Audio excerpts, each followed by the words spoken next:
네, 정치권의 허심탄회한 속내를 들여다보는 시간입니다. 각설하 고우, 여기서 끝에는 고우 영어 시즌2.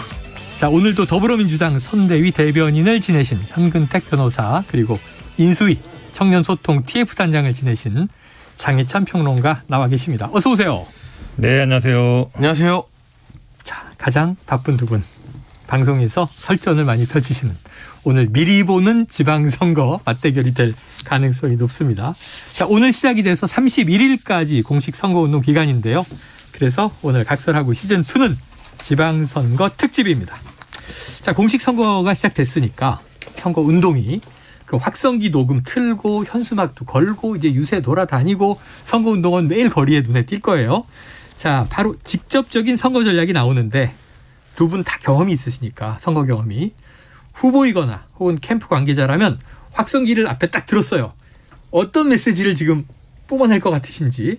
먼저 야당 현근택 전 대변인 어떠세요? 여당 먼저 해야 되는 거 아니에요? 아, 야당 먼저 하세요. 다수당 먼저 하더라고요. 도전자에게 기호가 1번이잖아. 아니, 그 국회의장이랑 만난 자리에서도 네. 다수당이 먼저 발언하는 게 관례가 됐더라고요. 그래요. 네. 근데 굉장히 중요한 얘기 하셨어요. 많은 네. 분들이 기호를 아마 잘 여야가 모를 거예요. 바뀌었으니까. 예, 아마 1번이 여당인 걸로 생각하고 2번이 야당인 걸로 생각하는 분들이 많은데. 그런 차고표가 나올까 그래? 아니, 근데 그럴 수 있어요. 아니, 네. 대놓고 부산에서는 더불어민주당 구청장 후보가 분홍색 옷 입고 분홍색 현수막 달고 정말요? 이상한 꼼수 써서 선거운동하시는 분들도 있어요. 아, 색깔을 바꿨다. 네, 이참에 확실하게 좀 말씀드릴 수 있어서 다행이네요. 자, 기호 1번 더불어민주당, 네. 기호 2번이 여당이 된 국민의힘입니다.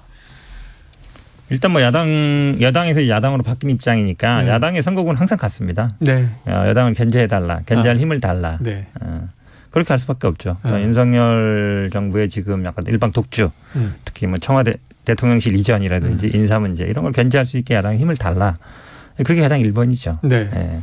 그게 될 수밖에 없고, 그 다음에는 아마 이제 지역 일꾼, 지방선거다 보니까 지역 일꾼, 지역을 잘 안다. 대부분 아마 민주당 후보들은 현역일 가능성이 많습니다. 네. 시장이든 시의원이든 구의원이든. 그러니까 내가 좀 일을 해봤다. 그리고 지역 풀뿌리 선거에서 일을 해본 사람들한테, 현역한테 힘을 실어달라. 네. 제가 보기에 아마 핵심적인 구호는 두 개가 될 것 같습니다. 그래요. 지금 민주당, 자, 견제론, 그리고 또 하나는 인물론. 근데 좀 중요한 말씀 주신 게, 지방선거가 지역 행정가를 뽑는 건데 풀뿌리 민주주의, 민선 몇 기 이렇게 불러왔는데 이번에 너무 중앙 정치 이슈에 확 좀 휘둘린 느낌이 있어요. 자, 장혜찬 후보 확성기의 말씀 주시죠. 여러분, 지난 4년 동안 살림살이 좀 나아지셨습니까? 권영길 후보 고스프레 아닙니까? 지난 4년 동안 대다수의 지역 자치장이나 또는 중요한 의사결정권을 가진 도의원, 시의원, 구의원들 민주당이 다 장악했습니다. 2018년 이 지방선거에서 민주당이 유례없는 역대급 선거 승리를 거뒀거든요. 단적인 예로 서울시의회 같은 경우는 대략 민주당 100명, 국민의힘 10명이었습니다. 그 견제와 균형이 전혀 이루어지지 않았어요. 그래서 지금 국민의힘이 여당이 됐지만 민주당이 말하는 견제는 오히려 민주당을 심판하는 데서 시작해야 되는 겁니다. 지방의회에서는요. 네. 100명 대 10명 구도에서 대체 어떻게 균형감 갖춘 서울시정이 펼쳐질 수 있겠습니까? 저는 이번에 예를 들어서 서울시위에 국민의힘이 100명 되는 거 원하지 않습니다. 어느 정도 이 집권 여당이 일을 할 수 있게끔 과반을 근소하게 넘기고 야당도 견제를 할 수 있게끔 과반 가까이 가는 결과가 가장 균형감 넘치는 결과라고 생각을 하는데요. 그래서 민주당이 100명을 장악한 서울시의회 지난 4년, 이제 오세훈 시장이 바뀐 게 1년이었습니다만 아무 일도 못하고, 시장이 주도하는 예산은 시의회에서 다 삭감하고 시장이 반대하는 예산은 시의회에서 강행시켜 통과버리는 모습들을 우리가 똑똑히 지켜봤습니다. 지난 4년 동안 민주당 대통령, 민주당 국회의원, 민주당 시장, 구청장, 민주당 시의회 의원들이 이끄는 이 나라에서 살림살이 나아지셨다면 1번 뽑으셔야죠. 네. 그걸 뭐 어떻게 말리겠습니까? 그런데 네. 살림살이 나아지기는커녕 부동산 문제 힘들고 교통 문제 해결 안 되고 여러 가지 답답한 게 많으셨다면 오히려 견제와 균형을 위해서 이번에는 국민의힘에게 견제할 수 있는 힘을 모아주셔야 될 때라고 생각합니다. 유권자의 선택이 가장 중요하다. 호소를 강력하게 해주셨는데 제가 가운데서 이렇게 들으니까 야당이 둘인 것 같아요. 저희는 아직 야당 마인드입니다. 집권 여당도 지금 또 견제론, 심판론을 얘기하니까. 아까 송영길 후보도 말씀하셨는데 저도 그 얘기 똑같이 하고 싶어요. 만약에 서울시장 나간다면 오세훈 후보는 3번 했거든요. 물론 이제 중간에 사퇴하고 뭐 보궐선거로 나왔기 때문에 뭐 2.5선이다 그러는데 지난번에 시장 나올 때 그랬어요. 제가 시장을 여러 번 해봤습니다. 1년만 해도 4년 시장처럼 할 수 있습니다. 다 할 수 있습니다. 이랬거든요. 근데 뭐 시의회 얘기하는데 시의회 아니어도 할 수 있는 게 굉장히 많습니다. 여러 가지 조치할 수 있는데 네. 별로 한 게 없어요. 그러니까 앞으로 4년 더 하시겠다는 건데 4번 하는 거잖아요. 보통 지자체를 우리가 3번만 묶어놓은 이유가 있습니다. 왜냐하면 여러 번 하다 보면 약간 관성화되거든요. 근데 이분이 그러면 4번째 나온 건 당연히 이제 대선의 발판으로 삼으려고 하실 거예요. 3번 하면서도 못한 거를 4번 하면 잘할 수 있을까요? 지금 자꾸 야당 의회 얘기하시는데 의회는 기본적으로 견제, 예산이라든 이런 것밖에 없어요. 인사라든지 기본 조례를 안 만들어도 지침이라도 할 수 있는 게 굉장히 많거든요. 제가 보기에 오세훈 시장 되고 나서 기억나는 거는 그 교통방송 예산 넣었다 빼고 한 것밖에 없어요. 다른 걸 뭐 한 게 있어요. 재건축 문제 푼다 그랬거든요. 그다음에 뭐 규제하고 한다 그랬는데 눈치 보고 안 하고 있잖아요. 제가 보기에 뭐 한 번 더 해나 3번 하는 거나 마찬가지인 것 자, 같습니다. 또 반론이 있습니까? 저는 일단 상암 주민으로서 월드컵 대교가 개통이 됐어요. 아유, 저도 자주 이용해요. 박원순 전 시장 때 10년 넘게 이건 오세훈의 사업이라는 이유로 예산을 안 줘서 방치했던 그 다리 하나 뚫는데 완공시키는데 10년이 넘는 기간 동안 박원순 전 시장 그거 하나 못했어요. 한강의 교통체증이 얼마나 어마어마한지 다 아실 겁니다. 서울 시민분들이라면. 요새 월드컵 대결을 통해서 뭐 강변북로 올림픽 대로 왔다 갔다 할 때마다 시장 바꾸길 참 잘했구나라는 생각을 합니다. 한 게 없다니요. 그리고 지금 전 세계가 서울을 기억하는 세빛둥둥섬, 어벤져스에도 나왔죠. 한강 르네상스, DDP 이런 것도 전부 다 오세훈 전 시장이 한 거예요. 그러니까 이 오세훈 전 시장이 과거에도 잘했던 그런 어떤 유산이 있기 때문에 지난 재보궐에서도 서울 시민들이 선택해 준 것인데 이번 4년 동안 시의회마저도 조금 더 힘을 받아서 오세훈 시장의 발목을 잡지 않게 된다면 또 얼마나 굵직굵직한 세계적인 랜드마크들을 많이 만들고 서울의 위상을 높일 수 있을까 저는 기대되는 마음이기 때문에요. 그 한강에서 차 많이 막히시는 분들은 월드컵 대교 10년을 기억하면서 오세훈 시장을 선택해 주시면 좋겠습니다. 한 거 없다. 한 거 많다. 월드컵 대교는 뭐 상암동에 방송국이 많아서 주민이시기도 하고 저도 아주 쏠쏠하게 잘 이용하고 있습니다만 지금도 경기도는 이 일산대교 무료화 문제가 쟁점이 돼 있어요. 그렇죠. 네. 자, 지켜보도록 하겠습니다. 자, 이번 지방선거가 통상적인 여야의 선거 전략에서 좀 벗어나 있다. 그러니까 이제 아까 민주당 계속 다수당 발목 잡기 아니냐 이런 또 여당 비판 나오다 보니까 공수가 바뀐 거 아닌가? 근데 내일 바이든 미국 대통령의 방한도 있지만 지금 한덕수 총리 후보자 인준 표결이 있습니다. 이거 지방선거 영향 줄 것 같은데 이게 일부에서도 저희가 관측을 해봤어요. 부결될까? 가결될까? 현 변호사님 어떻게 보고 계세요? 어려운 얘기인데요. 네. 지금 송영길 후보도 얘기하지만 이제 이재명 후보도 얘기했거든요. 왜냐하면 지금 만약에 아마 부결시키면 발목 잡기 다 바로 나올 거예요. 이게 아마 선거만 아니면 제가 보기에 부결로 가는 게 맞고 당에도 그런 분인 것 같은데 선거를 앞두고 기본적으로 민주당이 지금 굉장히 불리한 선거입니다. 지난번 시선거 지금 뭐 지방선거에서는 민주당이 압도적으로 이겼지만 일단 정권 교체되고 얼마 안 이루어지는 선거고요. 새 정부 밀어주기로 그렇죠. 그런 게 있죠. 어쨌든 처음에는 뭐 허니문 기간 나오고 뭐 70% 80% 나오잖아요. 그보다는 좀 낮지만 그래도 지지율은 나오고 있거든요. 정당 지지율로 나타나고 있고 가장 중요하게는 또 박완주 의원 일이 있기 때문에 민주당 입장에서는 첩첩산중이에요. 그렇게 본다 그러면 최근에 아마 좀 뭐 기류들이 바뀌고 있다. 약간 그런 느낌인 것 같아요. 왜냐하면 이 선거를 뛰고 있는 후보들이 민심을 보는 거거든요. 자기들이 직접 뛰어보면 알지 않습니까? 그게 뭐 그렇게 중요한 얘기인 것 같아서 제가 보기에는 아마 뭐 자율투표 쪽으로 가면 가결될 수도 있지 않나라는 것 같은데 저는 개인적으로는 부결이 맞다고 봐요. 물론 선거에는 불리하다고 보는데 선거에는 당연히 유리할 게 없죠. 우리 국민의힘에서는 부결시켜주고 바랄 수도 있는데 그거는 그 문제고 저는 뭐 직접 물론 지금 뛰는 후보가 아니어서일 수도 있지만 그래도 원칙적으로 처리하는 게 맞지 않냐. 개인적으로는 그렇게 보고 있습니다. 네, 알겠습니다. 사실 뭐 여러 주 됐습니다만 4월 말 5월 초에 이른바 검수완박 또 이제 민주당 입장에서는 검찰 수사권 분리 이게 이제 이 선거에 부정적인 건 알지만 민주당 입장에선 이번에 처리하지 않을 수 없다. 이런 얘기들을 민주당 인사들이 많이 했습니다. 자, 총리 후보자 내일 결정 나고 오늘 의총이죠? 네, 의총에서 아마 얘기가 나오겠죠, 많이. 그러겠죠. 자유투표니까. 방금 전에 제가 이제 하나 메시지를 받아봤는데요. 그 국무총리 인사청문위원회 민주당 간사가 강병원 의원이에요. 최고위원이기도 한데 강병원 의원. 민주당 전체 의원들에게 강병원 의원이 문자를 돌렸더라고요. 부결해야 한다고. 그런데 이게 이재명 후보나 이번에 상임총괄 선대위원장이죠. 이재명계 좌장이라고 할 수 있는 정성호 의원 입장이랑은 좀 달라요. 정성호 의원은 통과시켜줘야 한다. 그러니까 지방선거 결과가 가장 중요한 이재명계 핵심들은 이거 발목 잡기 프레임 빠지면 가뜩이나 힘든 구도 더 어려워질 수 있다. 그런데 지방선거 전체 어떤 이 여파에 직접적인 책임을 지기보다는 강성 지지층에게 잘 보이는 게 목적인 강경파들은 그 지금 최고위원이나 지도부가 좀 그렇잖아요. 네, 이제 네. 물론 지금 비대위 체제긴 합니다만 이분들은 부결 이야기를 하고 있고 철험의 분들 당연히 이제 부결이라고 이야기를 몰아갈 것이고 근데 한 가지 상상을 해보면 내일 바이든 미국 대통령이 한국에 와요. 네. 와서 미군 기지나 평택에 삼성 반도체 네. 공장을 다니고 여러 가지 한미동맹 강화가 되는 모습을 우리 윤석열 대통령이 보여주는 가운데 민주당에서는 총리 인준을 부결시켜버린다.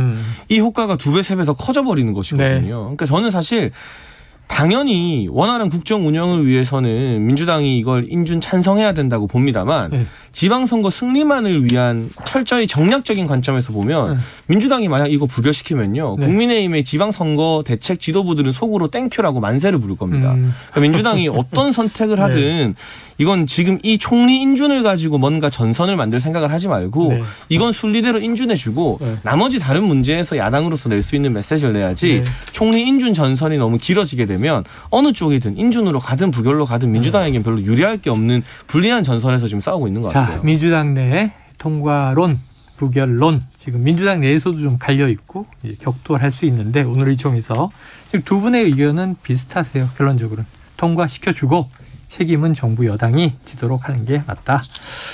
자, 그런데 이 선거 현장에 이제 후보들이나 혹은 체감 민심도 얘기해 주셨으니까 만약 가정 한덕수 후보자가 부결된다면 이라는 가정을 하고 정호영 후보자는 윤석열 대통령이 안고 갈 것인가?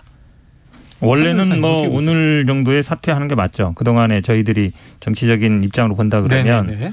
뭐 사퇴 카드는 아니어도 어쨌든 뭐 여론도 안 좋고 대부분 국민의힘 내에서도 사퇴 쪽으로 갔던 것 같은데 별로 그럴 것 같지는 않아요. 그럴 것 같지 않다. 네. 왜냐하면 지금 뭐 한동훈도 어쨌든 임명을 했고 이런 거 보면 뭐 계속 갈 인사 스타일이 그런 것 같습니다. 지금 청와대 대통령실에 성문제도 관련 논란이 많았는데도 뭐 가까운 사람에 따라서 그냥 가잖아요. 스타일을 관측한데. 그렇죠. 본인이 어쨌든 뭐 40년 직이라고 하니까 가까운 사이들은 그냥 안고 갈 가능성이 많은 것 같습니다. 자, 이 이야기는 이 대통령과 당선인 시절부터 또 직접 소통을 해왔던 우리 장혜찬 평론가 잘하실 것 같습니다. 아니요, 지금은 제가 인사 문제에 대해서 뭐 다른 정보가 언론에 노출되는 거 이상으로 알 수는 없는데요.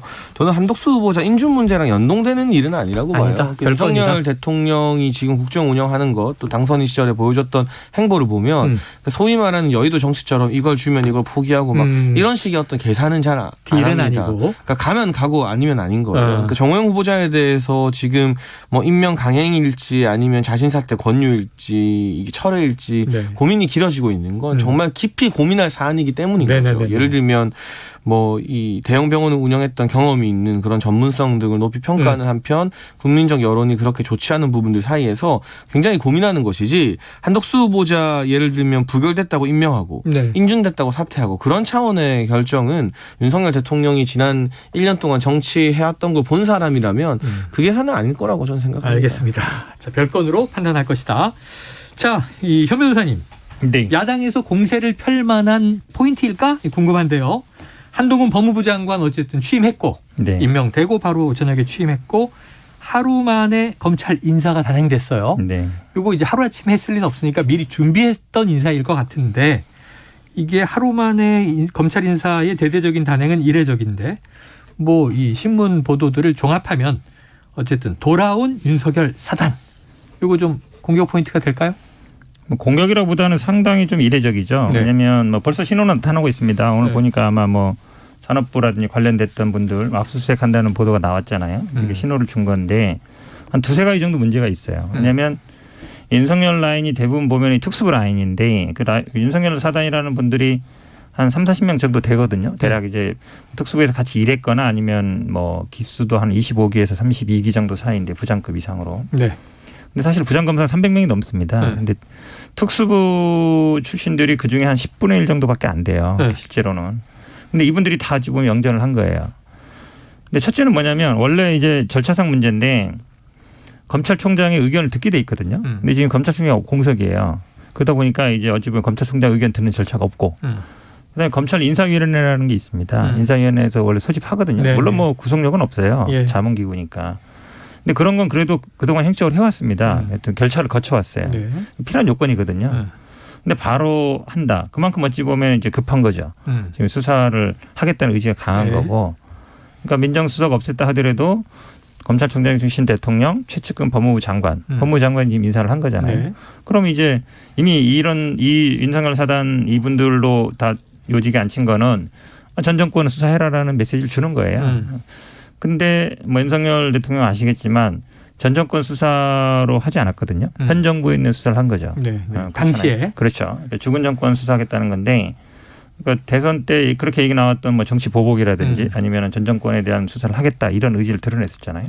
그런 게 이제 실행이 되는 거다. 결국은 대통령실에도 보면은 총무 그다음에 뭐 인사 이런 데 다 검찰 출신을 채우지 않았습니까? 이례적인 거거든요. 법무라든지 공직기강은 뭐 원래 검찰 출신이 갔을 수도 있지만 결국은 뭐 검찰공화국 우려하던 검찰공화국이 현실화되고 있다. 이렇게 볼 수밖에 네. 없을 것 같습니다. 자, 그럼 장평론가님에게는요. 뭐 같은 질문에 또 다른 버전일 수 있는데 심재철 서울 남부지검장, 이정수 중앙지검장 등을 콕 찍어서 뭐 그 외에도 뭐 임은정 검사 등등 이름이 많이 나오는데 한동훈 장관이 있었던 법무연수원으로 이제 좌천을 시켰어요. 이게 좀 지나친 망신주기 아니냐. 한동훈 장관이 계속 나는 이 지난 정권에서 탄압받은 검사였다. 근데 이게 또 그대로 거꾸로 가니까 좀 보복성으로 보인단 말이에요. 어떻게 생각하세요? 그 수사 제대로 안 하는 검사는 망신을 당해야죠. 피 같은 국민 세금으로 월급 받는 건데 네. 심재철 검사장이 남부지검장 가서 남부지검에서 제대로 된 수사한 게 뭐가 있죠? 이정수 중앙지검장이 뭐 대형 사건에 대해서 수사 열심히 해서 거악이나 중요한 범죄자들 잡아낸 사례가 있습니까? 아니죠. 멀쩡한 금융범죄 합수당 해체시키는데 일조하고 이 법무부 장관의 무리한 명령에 단 한마디 반대 의견도 내지 않았던 게 바로 심재철이라는 검사의 진면목인 것이고 이정수 중앙지검장은 본인과 관련된 측근들 여러 가지 문제가 있어서 수사팀에서는 수사하자고 했는데 진정인 조사도 없이 이거 무혐의 처분하고 반대로 한동훈 검사장의 이 채널A 사건 같은 경우는 수사팀에서 11번 가까이 불기소 의견서를 냈는데 뭉개고 있었던 거죠. 대선 때까지는. 그러니까 저는 이 두 분은 망신당하는 게 싸다라는 생각이 들고요. 네. 윤석열 사단의 화려한 복귀가 아니라 수사 잘하는 검사들이 제자리로 간 것뿐입니다. 이제 단지 수사를 잘하는데 눈치 없게 살아있는 권력까지 수사했다가 자천당한 검사들의 제자리 찾기 그리고 수사를 잘해서 유명하기보다는 수사를 안 해서 유명해진 분들은 수사 안 할 거면 법무연수원에서 연구하는 게 맞아요. 그래서 이거는 제자리 찾기인 것이지 무슨 사단의 복귀 무슨 라인의 복귀 차원으로 보는 거는 부적절한 것 같고 다만 한 가지 이번에 이제 검찰 주요 요직이나 뭐 주요 지검 이 지청장으로 가신 분들 만에 하나 윤석열 대통령과 관련이 있거나 또는 국민의힘과 관련이 있는 분들이 부적절한 의혹을 받았을 때 아주 철저하게 수사하셔야죠. 네. 그런데 익히 알려진 사실처럼 한동훈 법무부 장관이나 또 송경호 중앙지검장이나 이런 분들이 국민의힘 사건 별로 봐줄 것 같지 않습니다. 국민의힘 내부에서도 일단 박수치지만 상당히 부담스럽다라는 후문들이 나오고 있기 때문에요. 그 평가는 정권이 1년, 2년 운영되는 동안 이들이 어떻게 수사하는지 지켜보면 나오겠죠. 지켜보죠. 수사를 잘하고 못하고 평가가 아니고요. 네. 사실은 다 알아요. 이분들이 윤석열 대통령과 가까운 사람인 거를 같이 근무했었고 뭐 같이 수사를 많이 했었고 그러니까 대한민국 검사들이 수사들이 제가 보기에 그렇게 능력 차이 많지 않거든요. 그러니까 특수부와 윤석열 대통령 한동훈 법무부 장관과 가까운 사람들이 대부분 아닌 사람들과 수사를 전혀 못하느냐 그렇지 않습니다. 그러니까 특수부 라인들 아니면 윤석열 라인들만 다 가면 나머지 소외되는 사람이 90% 이상이에요. 이런 건 검찰 내에서도 이미 얘기가 나오고 있습니다. 그런 걸 염두에 둬야 된다고 봅니다. 알겠습니다. 자, 하나 이제 정치적인 이슈로 넘어가 보죠. 하루하루 쏟아진 뉴스가 너무 많다 보니까 어제가 5.18이었잖아요. 새 정부의 첫 기념식이 있었고 메시지는 대체로 뭐 여야 호평입니다. 조금 다른 목소리들도 있었습니다만 이 23일 고 노무현 대통령 이제 추도일인데 윤 대통령 새 정부 인사들 봉하마을은 안 가는 거로 결정된 건가요? 일단은 윤석열 대통령 같은 경우는 한미 정상회담이나 또는 미국이 주도하는 인도 태평양 경제 협약이 있잖아요. IPF. 네, 그게 이제 또 차주에 출범하기 때문에 화상 회의에 꼭 참여를 해야 됩니다. 이런저런 일정 때문에 직접 가지는 못하고 이진복 정무수석을 대신 보낼 예정으로 알려져 있는데요. 일단은 선거 기간에도 이 봉하마을을 한번 찾았었고 공개적으로 노무현 전 대통령에 대한 뭐 개인적인 어떤 감정, 긍정적인 방향의 어떤 이런 감정을 표현한 적이 있었기 때문에 이번에 뭐 이 추도식에 가지 않는 게 특별히 이례적이라거나 어떤 정치적인 의미가 있다고 해석하기는 조금 힘들 것 같아요. 네네. 네. 대통령으로서 일정이 너무 촉박하고 바쁘다. 자, 앞으로 지켜보죠. 또 어떤 인사들이 어떻게 참여해서 어떤 메시지가 나올지. 자, 지방선거 이제 본론으로 들어가 보면 오늘 김민석 민주당의 선대위 공동총괄본부장입니다. 자, 이재명 등판 효과로 개항에 안정화가 나타나고 있고 인천 전체로 퍼질 것이다. 자, 오늘 선거운동 첫날 이야기인데, 자, 오늘 나온 여론조사 보니까요, 민주당 이재명 후보 50.8%, 국민의힘 윤형선 후보 40.9%. 그래서 10%포인트 차이가 채 나지 않아요. 그래서 이게 이재명 효과가 있는 거냐 없는 거냐. 자, 이 조사는요, 리얼미터가 MBN 의뢰로 지난 16일, 17일 인천 을 선거구에 거주하는 만 18세 이상 남녀 806명을 대상으로 조사한 거고요. 자세한 내용은 중앙선거여론조사 심의위원회를 참조하시면 됩니다. 자, 이재명 효과. 현 변호사님, 있는 겁니까? 이거 두고 뭐 10% 안 된다. 9.9%니까 뭐 지난번 송영길 후보는 아마 한 20% 이상 이겼나 봐요. 이제 그거랑 비교하는 것 같은데 여기만 비교하지 말고 다른 데도 다 비교해 봐야 돼요. 이번 선거에서 그러니까 지난번 총선이든 지방선거만큼 민주당이 압도적인 한 군데도 없습니다. 네네. 호남 지역 빼고는. 대부분 밀렸죠. 네, 왜냐하면 이건 어쩔 수 없는 현상이에요. 지금 임기 초이기도 하고 사실은 저는 뭐 당연히 뭐 당선될 걸 보는데요. 그러니까 송영길 후보가 얻었던 표만큼 얻을 수 있느냐 이제 그게 기준이 아니에요. 이제 다른 지역과 비교해봐야 되는데 분당이라든지 아니면 다른 보궐선거, 뭐 제주도라든지 아니면 이제 팽팽하게 붙은 데들을 봐야 되는데 그거와 비교했으면 좋겠고요. 지금 저희들 입장에서는 굉장히 어려운 선거입니다. 네. 안팎으로 어려운 선거예요. 그래서 어쨌든 저희들이 이제 수성하는 입장입니다. 저희들이 뭐 공격하는 입장이 아니고 최선권 지켜야 된다. 그 지방선거 아까 송영길 후보 인터뷰도 얘기했지만 좀 투표율이 나왔습니다. 네. 대선 때 지난 대선이 77% 정도 되는데 지난번 아마 지방선거 한 60% 정도예요. 그러니까 한 17% 정도 차이가 나는 거죠. 투표율이. 결국은 지지층을 결집시키는 게 굉장히 중요합니다. 물론 중도층도 가져야 되지만 지지층이 일단 투표장에 나오는 게 우선이에요. 대부분 우리 지지자들이 민주당 지지자들이 대선에서 졌기 때문에 투표를 포기하지 않겠냐. 이제 그런 걱정이 굉장히 많습니다. 실제로. 그런 면에서 본다 그러면 저도 뭐 개항에 몇 번 가봤는데요. 그러니까 이재명 후보가 오므로써 어쨌든 관심이 살아나고 거기에 뭐 박남춘 시장이라든지 인천 시장 선거가 그렇게 큰 이슈가 아니었어요. 근데 이슈가 되거든요. 이슈가 되면 관심이 끌리고 관심이 끌리면 지지자들이 나오게 돼 있습니다. 투표장에도. 이제 그런 효과는 분명히 있다라고 말씀드립니다. 그래요. 자, 민주당 그 어느 때보다 어려운 선거기 때문에 과거와 비교하지 말아달라. 이 복당을 철회한 양양자 의원은 아주 민주당 내 센 또 이 비판을 남겼습니다. 자, 아까 장희찬 평론가도 얘기를 잠깐 해주셨듯이 내부에서도 좀 이게 심상치가 않아요. 그런데 최대 격전지로 꼽히는 이 경기도로 가보면 경기도는 또 묘해요. 국민의힘이 지금 강용석 변수 난관에 부딪혔다 이런 얘기가 나옵니다. 대통령실과 강용석 후보 간의 통화 관련 진실 공방. 대통령실은 통화한 바 없다. 아니다. 기록도 있다. 요거 지금 장평론가님 어떻게 보십니까? 그 대통령실이 공식적으로 통화한 바 없다고 말했으면 그걸 믿어야겠죠? 사실 저는 그걸 신뢰하는 게 너무나 합리적인 결정이라는 생각이 들고요. 그런데 통화 기록이 툭 튀어나오면 어떡해요? 아니 그거 있으면은 강은숙 변호사가 내겠죠. 있으면 내시면 됩니다. 네네네. 없으면 자꾸 변죽 올리지 말고 이야기 다 안 하시면 되는 거고. 네. 그런데 강은숙 변호사 측에서도 이게 선관위 조사 들어오라는 공문 받고 이 문제로 대통령에게 누 끼치기 싫다. 이제는 더 언급 안 하겠다라고 하는데 이미 끼칠 누는 다 끼쳤거든요. 애시당초 이런 논란을 발화시키는 것 자체가 네. 국민의힘의 지방선거 승리나 윤석열 정부의 국정 동력 확보에 전혀 도움이 안 된다. 그러니까 뭐 이분들이 국민의힘 소속은 아닙니다만 뭐 윤석열 정부 성공을 바란다고 본인들이 주장을 하니까 그러면 성공을 바라는 방식으로 조금 자중하시고 자숙할 필요가 있다. 이게 뭐 길게 이어질 논쟁이나 논란은 아니라고 봐요. 그러다 보니 이 경기도에 지금 여야 이제 지지율이 팽팽하잖아요. 엎치락 뒤치락.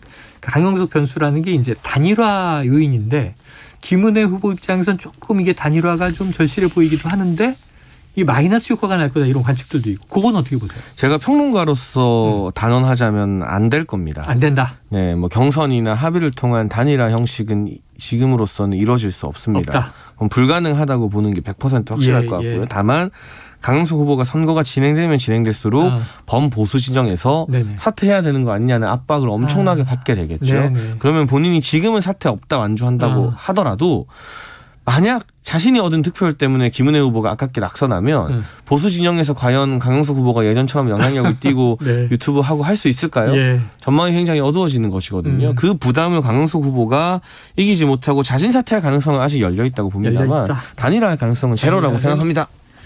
저도 이 한마디 하세요. 아니 뭐 이 단일화는 큰 저희 관심은 아니고 네네네. 이제 강용석 이분이 어쨌든 이제 변희재 대표가 고발을 했거든요. 네. 그러니까 두 분 중에 한 사람은 걸리게 돼 있는 거예요. 통화를 했는지 안 했는지에 따라 가지고. 네네네. 왜냐하면 이게 선거 중에 나온 거기 때문에 강용석 후보는 공직선거법이 적용됩니다. 아, 그렇죠. 그렇죠. 그러니까 검찰이 수사권이 있어요. 음. 물론 이제 보니까 선관위 고발했다 그러는데 검찰이 수사권 가져야 된다라고 가장 강력하게 얘기했던 게 또 선거법이거든요. 딱 해당되는 거예요. 네네. 이거 간단합니다. 통화 기록만 보면 돼요. 그렇죠. 핸드폰을 보든가. 물론 이제 본인 핸드폰 아니고 다른 사람으로 할 수도 있으니까 네네네. 여러 가지 수 있겠지만 윤석열 대통령은 그 폰 하나일 거 아니에요. 물론 다른 폰일 수 있겠지만 네. 핸드폰을 보든가 통화 기록 보면 되는 겁니다. 통화했는지 안 했는지 보면 돼요. 5월 6일 밤. 네. 날짜도 나왔잖아요. 네. 그러면 간단한 문제입니다. 아마 제가 보기에는 검찰이 수사권을 가지고 있어야 되느냐 말아야 되느냐 보여줄 가장 아마 알겠습니다. 강력한 사건이 될 걸로 봅니다. 야, 팽팽합니다. 오늘도 앞으로도 지켜보죠. 다음 주는 선거 직전이에요. 현근택 변호사, 장희찬 단장과 함께 각설하고 시즌2 함께했습니다. 두 분 수고하셨습니다. 감사합니다. 고맙습니다.